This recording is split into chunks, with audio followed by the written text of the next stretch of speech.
Hi dears, അസ്സാം വലൈക്കും, welcome back. എല്ലാവർക്കും സുഖമാണെന്ന് വിശ്വസിക്കുന്നു. അപ്പോൾ ഇന്ന് ഞാൻ വന്നിട്ടുള്ളത് നമ്മുടെ തായ്ലൻഡ് വ്ളോഗിൽ 6th ഡേയിലെ വിശേഷങ്ങളുമായിട്ടാണ്. അപ്പോൾ നമ്മൾ ബ്രേക്ക്ഫാസ്റ്റിലും കഴിച്ച് പട്ടായം 3 days നിന്നിട്ട് തിരിച്ച് വീണ്ടും ബാങ്കോക്കിലേക്ക് എത്തിയിട്ടുണ്ട്. പിന്നെ ആദ്യത്തെ റൂമെല്ലാം ചേഞ്ച് ആയിട്ടുണ്ട്. അപ്പോൾ ഇന്ന് നമ്മൾ പോകുന്നത് സിറ്റി ടൂറാണ്, പിന്നെ ഷോപ്പിങ്ങും കൂടെ. അതായത് തായ്ലൻഡിൽ ആരെങ്കിലും വരികയാണെങ്കിൽ ഏറ്റവും ബഡ്ജറ്റ് ഫ്രണ്ട്ലി ആയിട്ട് നമുക്ക് ഷോപ്പ് ചെയ്യാൻ പറ്റുന്ന മാള് പ്ലാറ്റിനം മാളാണ്.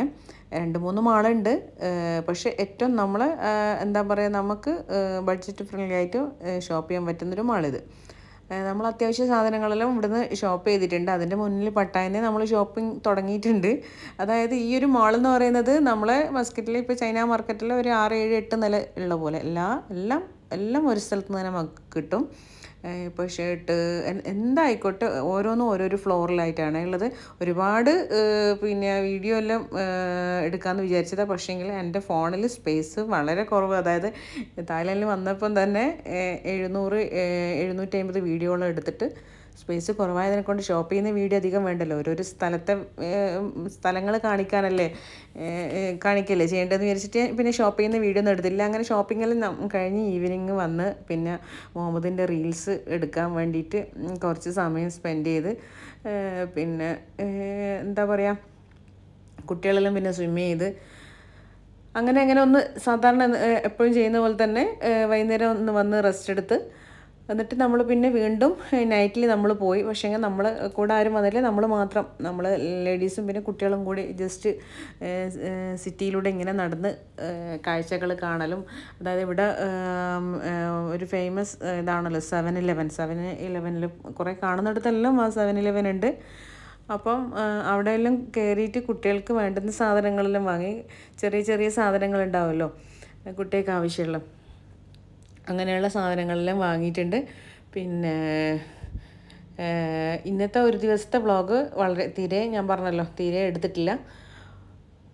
പിന്നെ നമ്മൾ ഇത് കഴിഞ്ഞ് പിന്നെ കുറച്ചുകൂടി നടന്ന് ഇവിടുത്തെ ടൗണിലെ കാഴ്ചകൾ എന്ന് പറഞ്ഞു കഴിഞ്ഞാൽ, പിന്നെ ചിലതെല്ലാം നമുക്ക് ഒരിക്കലും യോജിക്കാൻ പറ്റാത്ത കാഴ്ചകളെല്ലാം കണ്ടിട്ടുണ്ട്. നമ്മളെ നാട്ടിൽ MDMA കാര്യങ്ങളെല്ലാം പിന്നെ ഒളിഞ്ഞ് ബാത്തും ചെയ്യുന്ന കാര്യങ്ങൾ ഇവിടെ പരസ്യമായിട്ട് റോഡിൽ ഇങ്ങനെ വെക്കുന്നത് കണ്ട്. ഇത് കണ്ടില്ലേ, പോകുന്ന നമ്മളിങ്ങനെ നടന്നു പോകുമ്പം നമ്മളെ നാട്ടിലെ വണ്ടിയിൽ ഇങ്ങനെ വെക്കുമല്ലോ, അതുപോലെ തന്നെ വെക്കുന്നത് കണ്ടിട്ട് നമ്മൾ ഒരുമിച്ച് 3 കിലോ മാങ്ങ വാങ്ങിയതാണ്.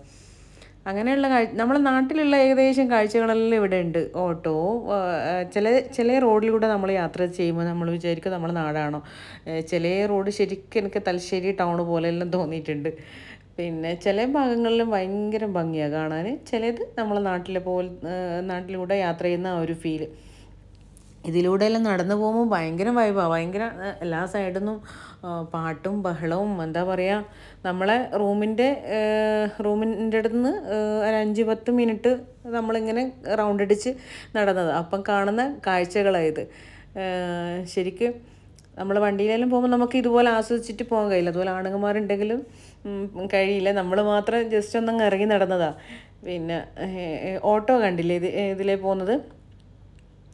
നമുക്കിപ്പോൾ GCCയിലാണെങ്കിൽ എന്താ പറയുക, ഓട്ടവും പിന്നെ 2 വീലറൊന്നും കാണാൻ പറ്റില്ലല്ലോ. കാറ് വലിയ വണ്ടികളല്ലേ കാണാൻ പറ്റും.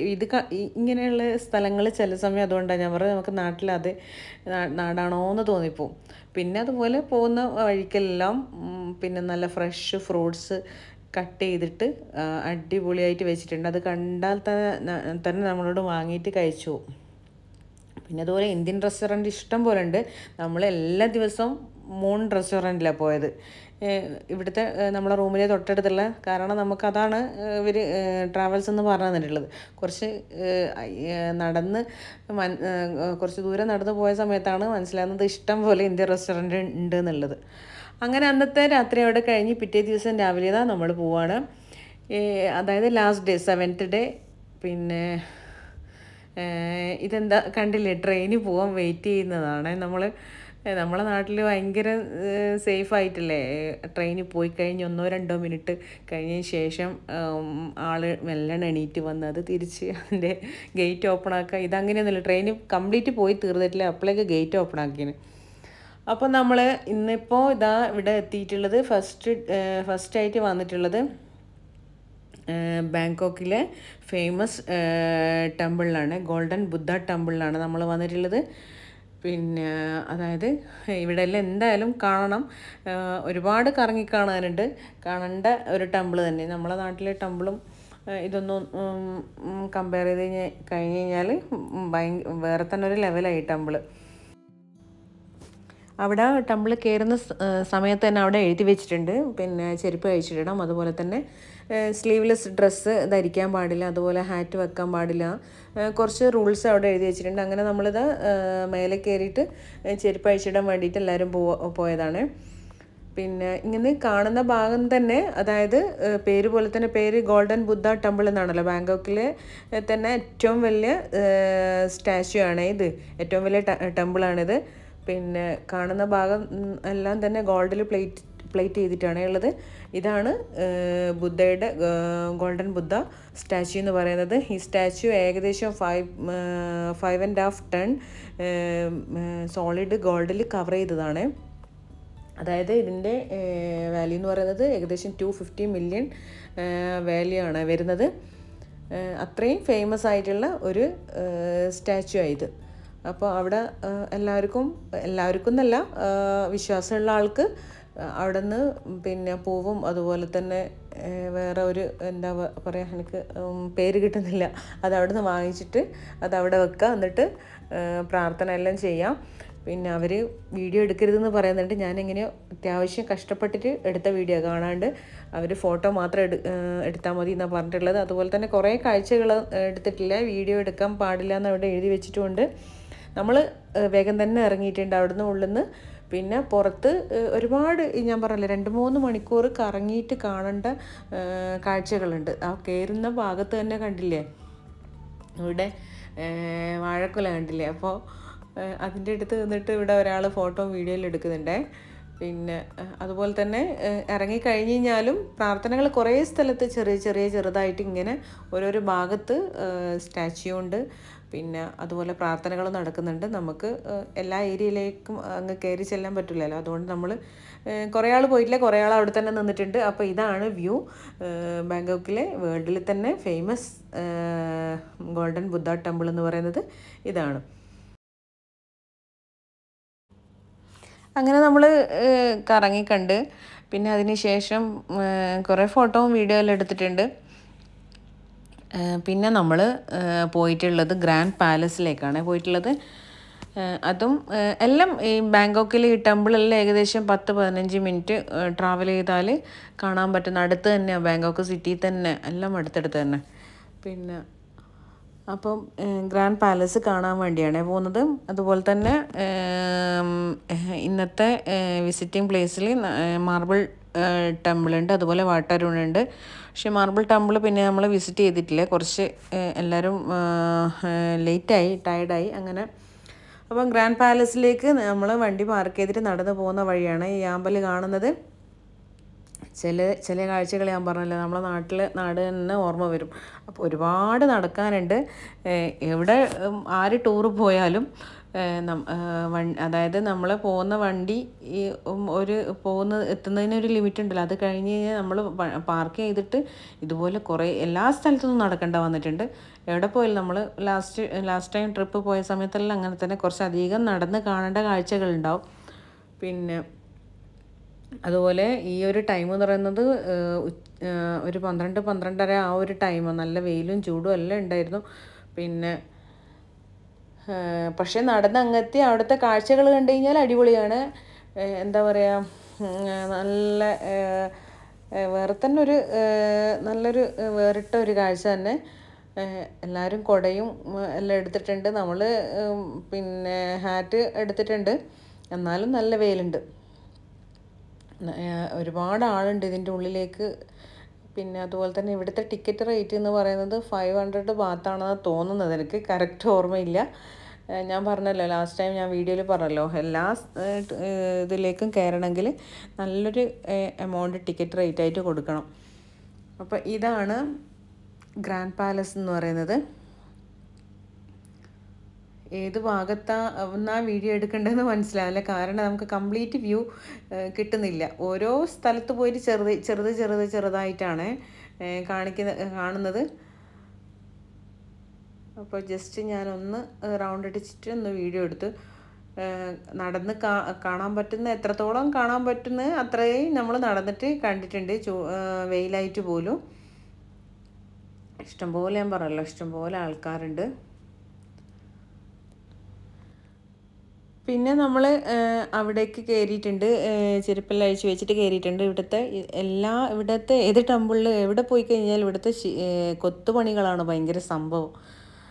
അതിൻ്റെ അടുത്ത് പോയാലാണത് മനസ്സിലാവുക. അത്രയും പെർഫെക്ഷനോടുകൂടി, അത്രയും എന്താ പറയുക, എത്രയോ വർഷങ്ങൾക്ക് മുമ്പ് നിർമ്മിച്ചതല്ലേ, എന്നിട്ടും അങ്ങനെയും അത്രയും ക്ലീനായിട്ട് മെയിൻറ്റെയിൻ ചെയ്തിട്ട് ആ ഒരു ഭംഗിയിൽ നിലനിർത്തുന്നത് ഭയങ്കര കാര്യം തന്നെയല്ലേ. നല്ല രസമുണ്ട്. കുറേ ഭാഗം വീഡിയോ എടുക്കാൻ വിടാത്ത, ഉള്ളിലേക്ക് വീഡിയോ എടുക്കരുതെന്ന് പറഞ്ഞിട്ട് അവിടെ എഴുതി വെച്ചിട്ടുണ്ട്. അപ്പോൾ വീഡിയോ എടുക്കാൻ പറ്റാത്ത കുറേ ഭാഗങ്ങളെല്ലാം ഉണ്ട്. എന്താ പറയുക, വാളിൽ കംപ്ലീറ്റ് സ്റ്റോണെല്ലാം ആയിട്ടുള്ള കുറേ ഭാഗങ്ങളെല്ലാം ഉണ്ട്. പിന്നെ അങ്ങനെ നമ്മൾ ഗ്രാൻഡ് പാലസും വിസിറ്റ് ചെയ്ത് എന്നിട്ട് പിന്നെ നമ്മൾ അടുത്തത് വന്നിട്ടുള്ളത് വാട്ടരുൺ എന്ന് പറഞ്ഞിട്ടുള്ള വേറൊരു ടെമ്പിളിലേക്കാണ് വന്നിട്ടുള്ളത്. അവിടെ നിന്ന് കയറുന്നിടത്ത് നിന്ന് തന്നെ നമുക്ക് വെള്ളം തരുന്നുണ്ട്. അതുപോലെ തന്നെ അവിടെ കയറുന്ന സ്ഥലത്ത് ഇഷ്ടംപോലെ ചെറിയ ചെറിയ ഷോപ്പുകളുണ്ട്. അവിടുത്തെ ട്രഡീഷണൽ ഡ്രസ്സ് റെൻറ്റിന് കൊടുക്കുന്നുണ്ട്. അത് ഇട്ടിട്ട് അധികം ആൾക്കാരും കപ്പിൾസ് എല്ലാം ഉള്ളിലേക്ക് കയറുന്നുണ്ട്. അതിൻ്റെ ബാക്കിൽ എന്തോ സ്റ്റോറി ഉണ്ട്, എനിക്കറിയില്ല. കാരണം കപ്പിൾസ് പിന്നെ അത് വെയർ ചെയ്തിട്ട് സെയിം കളറിൽ വെയർ ചെയ്തിട്ടാണ് വരുന്നത്. എന്നിട്ടാണ് ഇതിൻ്റെ ഉള്ളിലേക്ക് കിടക്കുന്നത്. അതിനെക്കുറിച്ച് എനിക്കറിയില്ല. ഇവിടെ നമ്മൾ കുറേ മേലെ സ്റ്റെപ്പ് കയറിയിട്ട് പോയിട്ടുണ്ട്. നമ്മളെ നാട്ടിലെ പോലെ സ്ലോപ്പല്ല, നേരെയാണ്. അപ്പോൾ കുറേ കയറിയിട്ടുണ്ട്, കുറേ ആൾ കയറാണ്ട് താഴെ ഇരുന്ന്. അപ്പോൾ നമ്മൾ കുറച്ച് മേലെ വന്നിട്ട് കയറിയിട്ട് താഴത്തേക്ക് കണ്ടില്ലേ, ഈ ഒരു ഡ്രസ്സാണ് ഞാൻ പറഞ്ഞിട്ടുള്ളത്. ഇത് അവിടെ നിന്ന് എല്ലാവരും റെൻറ്റിനെടുത്തിട്ട് വെയർ ചെയ്തിട്ടാണ് ഉള്ളിലേക്ക് വരുന്നത്. അതിൻ്റെ ബാക്കിൽ എന്തോ കഥകൾ ഉണ്ടാവുമായിരിക്കും. അങ്ങനെ നമ്മൾ അവിടെയും കണ്ടിട്ട് പിന്നെ തിരിച്ച് നടന്നിട്ട് വന്ന് പിന്നെ നമ്മൾ പോകുന്നത് ലഞ്ച് കഴിക്കാനാണ് പോകുന്നത്. അപ്പോൾ ഈ ടെമ്പിളിൻ്റെ അടുത്ത് നിന്ന് ഏറ്റവും ഈസി ആയിട്ട് എത്താൻ പറ്റിയ ഒരു ഇന്ത്യൻ റെസ്റ്റോറൻറ്റ് നമ്മൾ ഗൂഗിളിൽ തപ്പിയിട്ട് പോവാം. അപ്പോൾ അവിടുന്ന് പിന്നെ ഫുഡെല്ലാം അതായത് ഉച്ചക്കത്തെ ലഞ്ച് എന്ന് പറയുന്നത് വൈകുന്നേരമായിരിക്കും. അങ്ങനെ രാവിലത്തെ ബ്രേക്ക്ഫാസ്റ്റാണ് കറക്റ്റ് ടൈമിൽ നമ്മൾ കഴിക്കുന്നത്. ബാക്കി എല്ലാം ടൈം തെറ്റിയിട്ടാണ്. ഓരോ സ്ഥലം കാണാൻ പോകും, അപ്പോൾ അവിടെ നിന്ന് കുറച്ച് ഇറങ്ങാൻ ലേറ്റാവും. അങ്ങനെയായിട്ട് അങ്ങനെ 7th ഡേ, ഇന്നത്തെ ഡേയോടുകൂടി നമ്മളെ കറക്കെല്ലാം അവസാനിച്ചിട്ടുണ്ട്. പിന്നെ നമ്മൾ മഗ്‌രിബിന് ശേഷം നമ്മൾ ലേഡീസൊന്നും പോയിട്ടില്ല, അവർ ആണുങ്ങന്മാർ പോയിട്ടുണ്ട്. നമ്മൾ പിന്നെ സാധനങ്ങളെല്ലാം എടുത്തു വെക്കലും ഒരുക്കലും എല്ലാം ആയി. പിന്നെ അതായത് പിറ്റേ ദിവസം 6 മണിക്കാണ് നമ്മളെ വണ്ടി വരുന്നത്. വലിയ ബസ് വന്നിട്ടുണ്ട്. കാരണം എല്ലാവരും ലഗേജും കാര്യങ്ങളെല്ലാം ഉണ്ടല്ലോ. സത്യം പറഞ്ഞു കഴിഞ്ഞാൽ എവിടെ വന്നു കഴിഞ്ഞാലും തിരിച്ച് പോകുമ്പോൾ ഒരു പേടിയാണ്. മറ്റുള്ള കാര്യങ്ങളെല്ലാം വിചാരിക്കും പെട്ടെന്ന് നമ്മളെ സ്ഥലത്തേക്ക് എത്തിയാൽ മതി. പക്ഷേങ്കിൽ നമ്മൾ കറങ്ങിയിട്ട് പോകുമ്പോൾ ഒരു ടെൻഷൻ. നമ്മൾ വരുന്ന സമയത്ത് നല്ല മഴയുണ്ടായിരുന്നു. അതുപോലെ തന്നെ തിരിച്ച് പോകുമ്പോൾ ഭയങ്കര മഴയാനും. മഴ പെയ്തിട്ട് പെട്ടെന്ന് പോയിട്ടുണ്ട്. പിന്നെ നമ്മൾ അങ്ങനെ എയർപോർട്ടിലെത്തി. നമ്മളെ റൂമിൽ നിന്ന് കുറച്ചേ ഉള്ളൂ എയർപോർട്ടിലേക്ക്. നമ്മൾ ഫസ്റ്റായിട്ട് വരുന്ന സമയത്ത് ഏകദേശം 1 hour എടുത്തിട്ടുണ്ട്, ട്രാഫിക് ഉള്ളതുകൊണ്ട്. പിന്നെ തിരിച്ച് പോകുമ്പോൾ പെട്ടെന്ന് ഒരു 35 മിനിറ്റ് കൊണ്ട് നമ്മൾ എത്തിയിട്ടുണ്ട്. ഇവിടുത്തെ എയർപോർട്ട് ഞാനെന്ന് പറഞ്ഞല്ലോ ഭയങ്കര സംഭവം തന്നെയാണ്. ചില ഭാഗം നോക്കുമ്പോൾ വിചാരിക്കും ഇത് എയർപോർട്ടല്ലേ, ഇത് ഏതെങ്കിലും സ്ട്രീറ്റാണോ എന്ന് തോന്നിപ്പോകും. കാരണം എന്താണെന്ന് വെച്ചാൽ ഇത് കണ്ടില്ലേ, ഫ്രൂട്ട്സ് എല്ലാം ഇങ്ങനെ കട്ട് ചെയ്തിട്ട് വെച്ചിട്ടുണ്ടാവും ഓരോ സൈഡിൽ. അവരെ തായ് കൾച്ചർ ഇങ്ങനെ ആയിരിക്കും, എനിക്കറിയില്ല. പിന്നെ നല്ല വ്യൂ ഉണ്ടായിരുന്നു കാണുമ്പോൾ. അപ്പോൾ ഇതൊക്കെയാണ് നമ്മളെ തായ്ലൻഡ് വ്ളോഗിലെ 7ാമത്തെ ദിവസത്തെ വിശേഷങ്ങൾ. അപ്പം ആർക്കെങ്കിലും ചാൻസ് കിട്ടുകയാണെങ്കിൽ മസ്റ്റായിട്ടും തായ്ലൻഡ് ഒന്ന് കാണാം, 1 time വിസിറ്റ് ചെയ്യണം എന്തായാലും. പിന്നെ അതുപോലെ തന്നെ മസ്റ്റായിട്ടും പട്ടായ, ഫുക്കറ്റ് എല്ലാം പറ്റുമെങ്കിൽ വിസിറ്റ് ചെയ്യുക. അപ്പോൾ ഫ്ലൈറ്റിൽ ഫുഡായത് ഒമാൻ എയറിലെ നല്ല ഫുഡ് തന്നെയാണ്. അപ്പോൾ അങ്ങനെ അൽഹംദുലില്ലാ നമ്മളെല്ലാവരും ഒമാനിലെത്തിയിട്ടുണ്ട്. ഇൻഷാ അല്ലാഹ് അടുത്ത നല്ല റെസിപ്പി വീഡിയോ ആയിട്ട് അല്ലെങ്കിൽ വ്ളോഗായിട്ട് വരുന്നവരേക്കും ബൈ, താങ്ക് യു.